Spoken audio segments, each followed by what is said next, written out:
Da da da da da da da. Hi everyone, it's Mr. Alqamoussi, and today we're going to explore the part of speech known as the preposition. Complex sentences can contain several nouns and verbs. How can we establish their relationship to one another? There are words in English which are used to show the relationships between the words in the sentence. These words are called prepositions.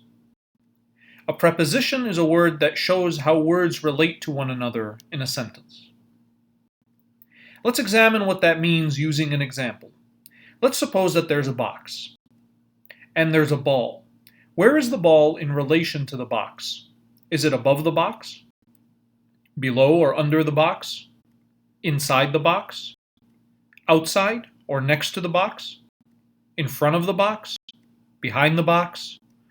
Any word which describes the box in relation to the ball is called a preposition. It tells us what the position of these objects are in relation to one another. So let's explore how this looks in a sentence. Where is the girl walking in relation to the puddle? Well, any word which can fill in this blank and answer that question is a preposition. Prepositions help build relationships between the words in the sentence and also provide spatial context. Now let's practice what we've covered. Number your page from 1 to 8.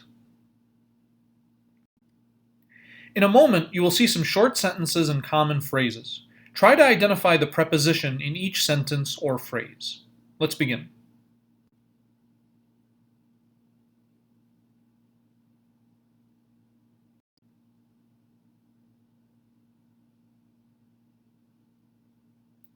And now, here are the answers.